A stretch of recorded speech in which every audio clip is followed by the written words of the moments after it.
Sir नमस्कार. नमस्कार.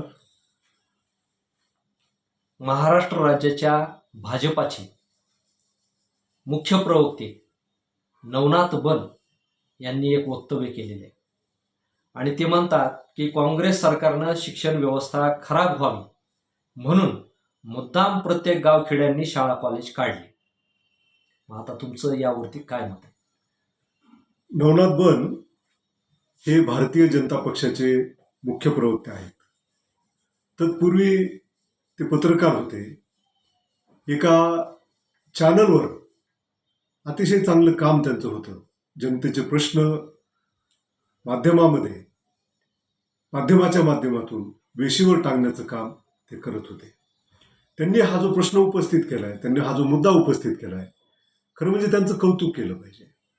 त्याचं कारण काँग्रेसनं खेड्यापाड्यामध्ये शाळा पोचून कॉलेज काढून शिक्षण व्यवस्थेचा बट्ट्याबोळ केलाय. हा जो आरोप त्यांनी केलाय तो खराच आहे. त्याचं कारण असं की जर काँग्रेसनं खेड्यापाड्यात शाळा काढल्या नसत्या तर खेड्यापाड्यात जन्मलेला नवनाथ बन सारखा विद्यार्थी हा शिकू शकला नसता.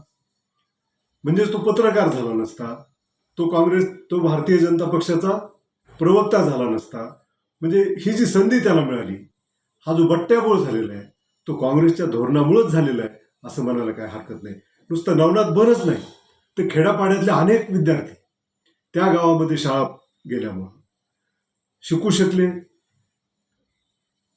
प्राथमिक, माध्यमिक, नंतर शहरामध्ये उच्च माध्यमिक आणि IAS, IPS, पुढारी अशा वेगवेगळ्या क्षेत्रामध्ये खेड्यातला विद्यार्थी जो गेला तो काँग्रेसनं तिथपर्यंत शिक्षण पोहोचवल्यामुळं गेला.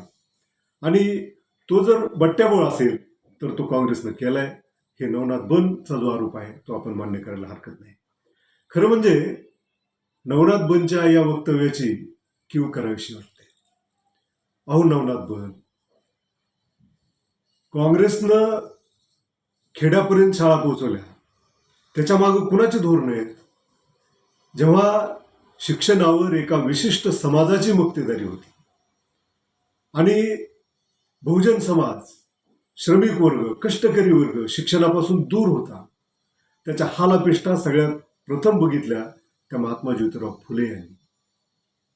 आणि शूद्राच्या, बहुजनाच्या हालापेष्टांचं कारण काय ह्याचा विचार त्यांनी जेव्हा केला नवनाथराव, तेव्हा त्यांच्या काय लक्षात आलं? अज्ञान. आणि म्हणून ते वचन तुम्ही अनेकदा सांगितलं असेल तुमच्या भाषणामध्ये, तुम्ही व्याख्याते आहात चांगले. महात्मा फुले म्हणले, विद्येविना मती गेली, मतीविना नीती गेली, नीतीविना गती गेली, गतीविना वित्त गेले, वित्ताविना शूद्र खचले, एवढे अनर्थ एका अविद्येने केले.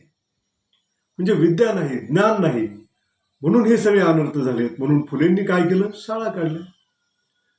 म्हणजे खरं म्हणजे इथं पहिल्यांदा बट्ट्याबोळ झालेला. बरं, त्यांनी गरज नव्हती शाळा काढायची, परंतु त्यांनी काढल्या. मुलींसाठी पहिली शाळा सुरू केली. पुण्यातल्या अनेक वस्त्यामध्ये दलितांसाठी शाळा काढल्या. आपल्या पत्नीला शिकवलं. पत्नीला शिकवत असताना तिला शिक्षिका केलं. ती शिक्षिका म्हणून जेव्हा शाळेत जाऊ लागली तेव्हा तुमच्या संस्कृतीनं नवनाथराव त्यांचं कसं स्वागत केलं हेही तुम्ही तुमच्या एखाद्या पत्रकार परिषदेमध्ये सांगितलं तर बरं होईल. शेणाचे गोळे त्यांच्या अंगावर मारले, चिखल मारला आणि असं भव्य असं स्वागत शेण आणि चिखलाचे गोळे मारून केलं. फुलेंनी जे काही प्रयत्न केले बहुजनाच्या दारामध्ये शिक्षण द्यायचं, त्याला राजाश्रय दिला कोल्हापूर संस्थानचे राजे राजर्षी छत्रपती शाहू महाराज यांनी. म्हणजे शिक्षणाच्या हक्काचा कायदा करणारा तो पहिला राजा आहे. त्यांनी सर्वांना मोफत आणि सक्तीचं शिक्षण केलं. जे आपल्या मुलांना शाळेत घालणार नाहीत त्या पालकांना दंड केला.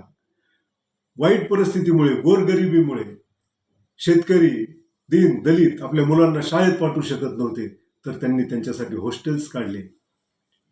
शैक्षणिक शुल्क त्यांचं माफ केलं. आणि म्हणून खेड्यापाड्यातली मुलं ही कोल्हापूर संस्थानातली शिकू शकली. त्यांचा तो वारसा डॉक्टर बाबासाहेब आंबेडकरांनी पुढे नेला. घटनाकार डॉक्टर बाबासाहेब आंबेडकर आणि या 3 महापुरुषांच्या शिक्षण विषयक चळवळीतून प्रेरणा घेऊन कर्मवीर भाऊराव पाटील प्रत्येक खेड्यापाड्यात त्यांनी रयत शिक्षण संस्थेच्या शाखा काढल्या. डॉक्टर पंजाबराव देशमुख असतील, मराठवाड्यातले कर्मवीर समाजसुधारक बलभीमराव कदम असतील, कर्मवीर मामासाहेब जगदाळे असतील बार्शीचे, हे शिक्षण महर्षी त्यातून जन्माला आले. त्यातून प्रत्येक गाव पातळीवर, जिल्हा पातळीवर, खेड्यापाड्यापर्यंत शिक्षण पोचलं पाहिजे यासाठी बेभान झालेली, झपाटून गेलेली अनेक शिक्षण महर्षींची पिढी या महाराष्ट्रामध्ये जन्माला आली. त्यांनी खेड्यापाड्यापर्यंत शिक्षण पोचवलं आणि म्हणून बहुजन समाज शिक्षणाच्या प्रवाहात आला, शिकू शकला, त्याला अक्षर ओळख झाली, तो अधिकारी झाला, तो पदाधिकारी झाला. हा जो सगळा उद्योग झालेला आहे तो या शिक्षण महर्षीनं खेड्यापाड्यापर्यंत शाळा पोहोचवल्या. त्याला काँग्रेस, स्वातंत्र्यानंतर काँग्रेसनं आश्रय दिला. या शाळांना अनुदानाची योजना सुरू केली आणि सरकार पूर्वी दानावर त्या शाळा चालत होत्या, नंतर अनुदानावर त्या शाळा चालायला लागल्या. यशवंतराव चव्हाणासारख्या मुख्यमंत्र्यानं EBC सवलत सुरू केली. म्हणजे या शाळेमध्ये फीस भरण्याची ऐपत, 4 आणि 8 आण्याची काही फीस होती, ती भरण्याची ऐपतही शेतकऱ्याच्या पोरांची नव्हती. म्हणून यशवंतराव चव्हाणांनी EBC सवलत सुरू केली. त्यामुळे या राज्यातील शेतकऱ्याची मुलं, कामगाराची मुलं, गोरगरिबाची मुलं शिक्षणाच्या प्रवाहात आली.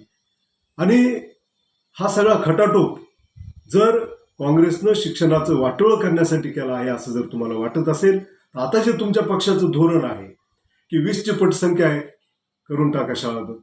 10पेक्षा कमी पटसंख्या आहे, करून टाका शाळा बंद.